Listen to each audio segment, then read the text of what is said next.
तो चलिए दोस्तों देखते हैं हम लोग अब क्वेश्चन नंबर 3। किसी समलंब चतुर्भुज की समांतर भुजाएं 52 सेंटीमीटर और 27 सेंटीमीटर है तथा अन्य दो भुजाएं 25 सेंटीमीटर और 30 सेंटीमीटर की है। समलंब चतुर्भुज का क्षेत्रफल ज्ञात कीजिए। जैसा क्वेश्चन नंबर 2 था सेम वैसा ही क्वेश्चन नंबर 3 है। अगर 3 नंबर को समझना है तो 2 नंबर देखना बहुत जरूरी है। पहले आप दूसरा नंबर क्वेश्चन को देख लीजिए, उसके बाद आराम से इत्मीनान से क्वेश्चन नंबर 3 को देखिए। खैर चलते हैं हम लोग क्वेश्चन नंबर 3 पर। आपके सामने एक पिक्चर बना हुआ है समलंब चतुर्भुज का, तो चलिए बारी बारी से लिखते हैं कि यहाँ पे क्या क्या दिया हुआ है। आराम से देखें, है ना, ध्यान से देखिएगा। सभी चैनलों को छोड़ करके आप इस चैनल पे आए हैं देखने के लिए, इसका तो कुछ ना कुछ बेनिफिट आपको होना चाहिए ना। तो चलिए देखिए, ए बी बराबर जितना है, बी सी बराबर जितना है, सबको बारी बारी से हम लोग लिख देते हैं। फिर कितना है, सी डी बराबर, ध्यान दीजिएगा, आराम से लिखिएगा, ये हो जाएगा 52 सेंटीमीटर, और डी ए बराबर में हो जाएगा 25 सेंटीमीटर। ध्यान से देखते रहें, गणित बड़ा ही आसान सा विषय है। अगर आप ध्यान से देखिएगा तो समझ में आ जाएगा। आप ध्यान से देखते रहिए, इधर उधर नजर हटी दुर्घटना घटी, गड़बड़ हो जाएगा। तो यहाँ पे 4 भुजाएं दे रखी है। यहाँ पे हमने किया है 2 रचना। आप क्वेश्चन नंबर 2 में देख लीजिएगा रचना में कौन कौन है। देखिए यहाँ पे हमने किया है बी समानांतर खींचा है एडी, तो लिख देते हैं बी समानांतर एडी खींचा। क्यों खींचा ये भी क्वेश्चन नंबर 2 में चर्चा कर दिया गया है। खैर इसमें भी हम लोग कर देंगे। यहाँ पे एक लंब हमने डाला है बी एफ लंब डी सी खींचा। 2 तरह की रचना की गई है। इसका कारण क्या है? इसका कारण है हम लोगों को इसका ऊंचाई प्राप्त करना पड़ेगा, क्योंकि समलंब चतुर्भुज का क्षेत्रफल होता है 1/2 गुने समांतर भुजाओं का योगफल गुना ऊंचाई। हम लोगों को ऊंचाई प्राप्त करना पड़ेगा। तो ऊंचाई सही ना है एफ बी, इसी को हम लोगों को ज्ञात करने के लिए सारा प्रपंच खेल रचा जाएगा। तो चलिए यहाँ पे देखते हैं क्या क्या हो सकता है। जैसा कि आप देख रहे होंगे कि बी समानांतर खींचने के बाद ये डी समानांतर ए बी हो जाएगा, ठीक ना। तो लिख देंगे यहाँ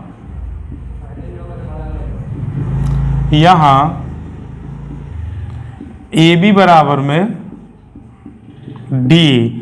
जब ए बी डी बराबर हो जाएगा तो जितना ए बी जितना डी है ना, तो ये हो जाएगा कितना सेंटीमीटर, 27 सेंटीमीटर। बाबू ध्यान दीजिए। चलिए उसके बाद अगर आपसे पूछ लें तो ईसी बराबर क्या हो जाएगा बाबू बताइए। तो साधारण सा बात है, इसमें प्रॉब्लम क्या है।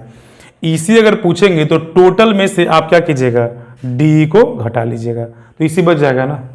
चलिए ध्यान दीजिए, तो ईसी बराबर में आप क्या करोगे, डीसी में से आप डी को घटा लोगे। तो ईसी बराबर क्या हो जाएगा, डीसी कितना सेंटीमीटर है, 52 सेंटीमीटर, और डी अभी लाए थे ना 27 सेंटीमीटर। तो ईसी बराबर बाबू क्या हो जाएगा, घटा दीजिए, 25 हो जाएगा ना। 12 में से 7 घटाएंगे तो 5, और ये कितना बचा, 4, 4 में से 2 घटाएंगे तो 2, ये हो जाएगा 25 सेंटीमीटर। तो यहाँ पे आप देख रहे हैं ना एक त्रिभुज बन रहा है बी ई सी।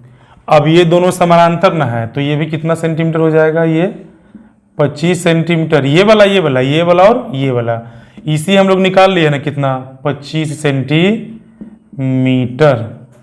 तो अब हम लोग चलेंगे ये बी ई सी वाले त्रिभुज में। ध्यान से देखते रहिएगा बाबू लोग, आराम से देखते रहिएगा।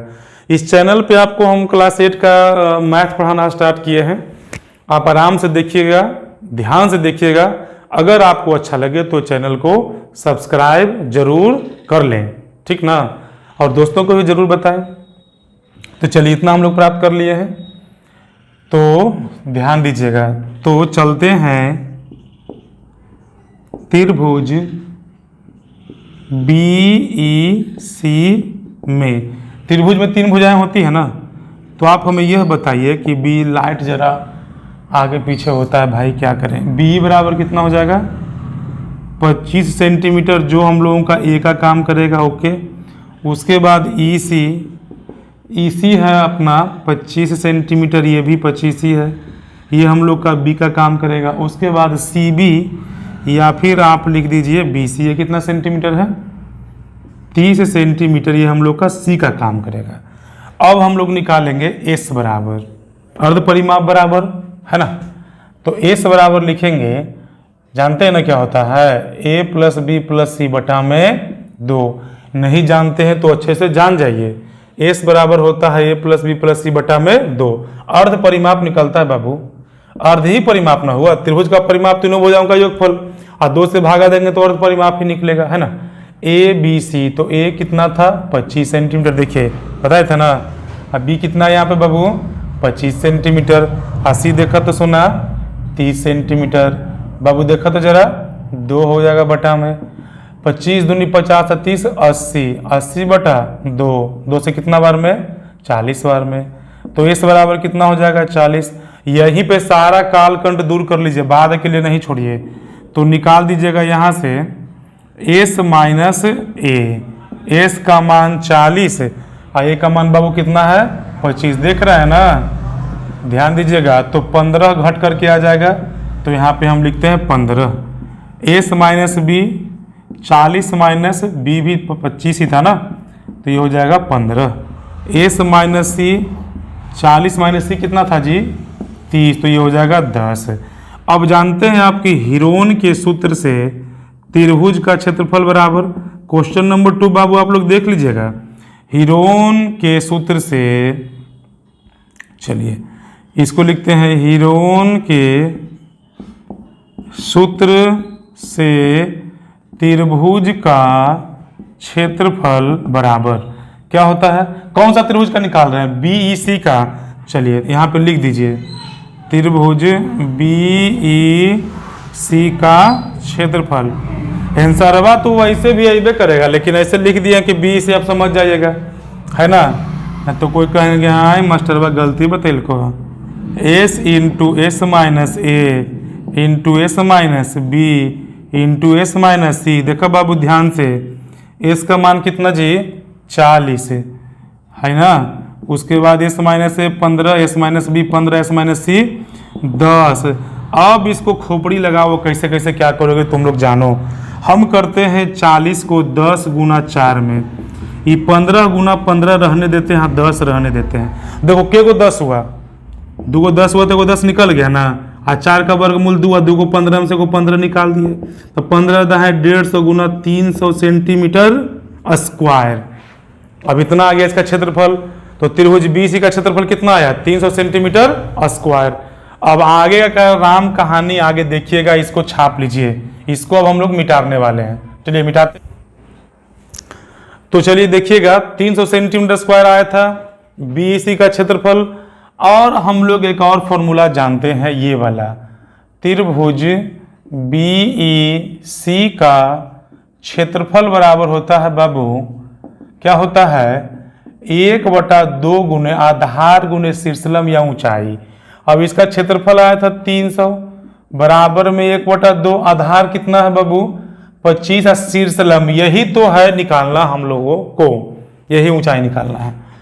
तो चलिए इधर भागा में न है जी, इधर आकर के हो गया आपका गुना में, बराबर में 25 गुना एच, तो 25 भागा में आ जाएगा ना इधर, 300 गुना 2 बटा में कितना 25 बराबर में एच, काट दीजिए कट जाएगा ना, 25 का 25 है, 25 का 25, 5 0, 25 दूनी 50, तो 12 दूनी 24, कितना हुआ 24 ना हो गया। इसीलिए एच बराबर कितना सेंटीमीटर हो गया 24 सेंटीमीटर। अब निकाल देंगे, अब तो आसान हो गया ना निकालना, अब तो ऊंचाई निकल गया तो क्या दिक्कत है।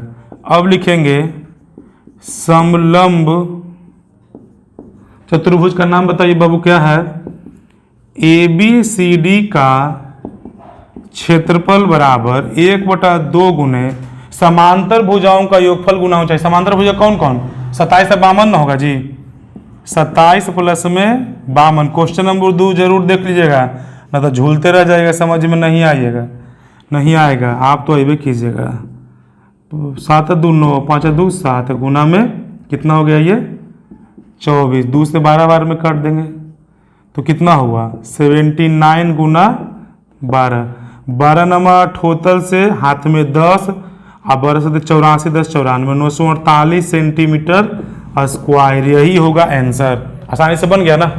तो देखिए क्वेश्चन नंबर 3। अब हम लोग मिलते हैं क्वेश्चन नंबर 4 के साथ। अगर आपको अच्छा लग रहा हो तो चैनल को जरूर से जरूर सब्सक्राइब करें। छोटा सब्सक्राइबर है इसीलिए आप लोग ध्यान दीजिए बच्चा लोग, है ना। चलिए देखते हैं अगला क्वेश्चन। तो चलिए दोस्तों देखते हैं अब हम लोग क्वेश्चन नंबर 4।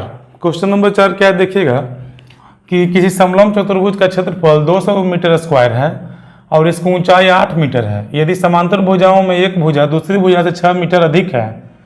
इसमें जरा ध्यान दीजिएगा कि यदि समांतर भुजाओं में एक भुजा दूसरी भुजा से 6 मीटर अधिक है तो समांतर भुजाओं की लंबाई ज्ञात करें। बहुत ही आसान है।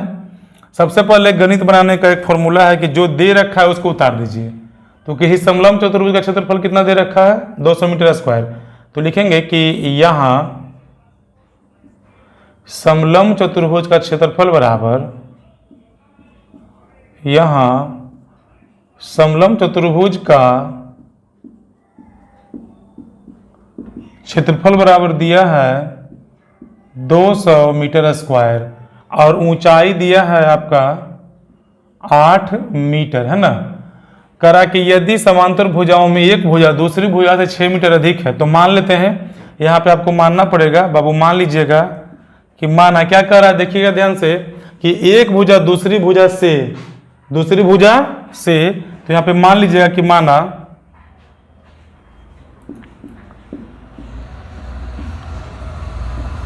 दूसरी भुजा बराबर हम लोग मान लिए x मीटर। तो पहली भुजा कितना हो जाएगा, तो पहली भुजा कितना कह रहा है कि यदि समांतर भुजाओं में से एक भुजा दूसरी भुजा से 6 अधिक है। तो अगर दूसरी भुजा x है तो पहली भुजा कितना हो जाएगा, अगर 6 ज्यादा रहेगा तो x प्लस में 6 मीटर। तो समांतर भुजाओं की लंबाई ज्ञात करें। तो चलिए बनाते हैं। समलंब चतुर्भुज का क्षेत्रफल बराबर दे रखा है, बहुत ही आसान है, आप देखते रहें आराम से बन जाएगा। समलंब चतुर्भुज का क्षेत्रफल बराबर हम लोग जानते हैं कि 1/2 गुने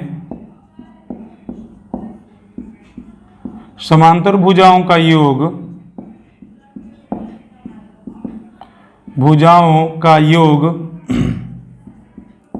समांतर भुजाओं का योग, है ना, गुना में ऊंचाई, यही ना। तो यहाँ पे क्षेत्रफल कितना दे रखा है हम लोगों को 200 सेंटीमीटर स्क्वायर। 1/2 गुने समांतर भुजाओं का योगफल। तो समांतर भुजा में हम लोग ये है ना, यहाँ पे पहला भुजा क्या मान लिए हैं x और दूसरा भुजा कितना माने हैं x प्लस में 6 और ऊंचाई कितना दे रखा है 8, है ना। तो चलिए ध्यान दीजिएगा यहाँ पे कि ये 200 हो जाएगा बराबर में 1/2 हो जाएगा। ये कितना x हो जाएगा, ये 2x प्लस में 6 गुना में 8। आप इसे कैलकुलेट कर लीजिएगा। 2 से यहाँ पे 4 बार में काट भी सकते हैं। ये ध्यान दीजिएगा 200 बराबर में कितना हो जाएगा, ये एक लाइन और बढ़ा देते हैं 2x प्लस में 4 हो जाएगा। ये गुना है, इधर आकर के भागा भी हो सकता है। तो इसको हम लोग कर देते हैं 200 बटा में 4। ये गुना भागा में होगा ना, तो ये हो जाएगा 2x प्लस में 6। 4 से कितना बार में कट जाएगा, ये 50 बार में। तो 50 बार बराबर हो जाएगा 2x प्लस में 6 है। तो यहाँ से अगर आपसे हम पूछें कि बाबू बताइए 2x बराबर क्या होगा, तो हो जाएगा 50, ये प्लस है तो उधर जा करके माइनस हो जाएगा, है ना। बराबर में कितना हो जाएगा, ये 2x है। तो यहाँ पे 44 आ जाएगा घट के, ये 2x दूसरे कितना बार में कट जाएगा, ये 22 बार में। तो 22 बराबर में x, इसीलिए x का मान हम लोग कितना प्राप्त कर लिए हैं 22। तो हम लोगों से पूछ रहा था तो समांतर भुजाओं की लंबाई, तो समांतर भुजा हम लोग क्या प्राप्त किए, ये वाला। तो दूसरी भुजा बराबर कितना हो जाएगा, है ना, आसान बनाना। ये दूसरी भुजा बराबर, ध्यान दीजिएगा बाबू, दूसरी भुजा x बराबर 22 और पहली भुजा कितना हो गया था, पहली भुजा हम लोग क्या माने थे जरा बताइए तो, पहली भुजा x प्लस में 6 ना माने थे, ये वाला ध्यान दीजिए, ये वाला x प्लस में 6। तो दूसरी भुजा कितना हो जाएगा 22 प्लस में 6 बराबर में 28। यही हम लोग को प्राप्त करना था। तो यहाँ पे हम लोग बना लिए हैं क्वेश्चन नंबर 4। अब हम लोग मिलेंगे क्वेश्चन नंबर 5 पे। अगर आपको वीडियो अच्छा लग रहा हो तो चैनल को जरूर से जरूर सब्सक्राइब करें।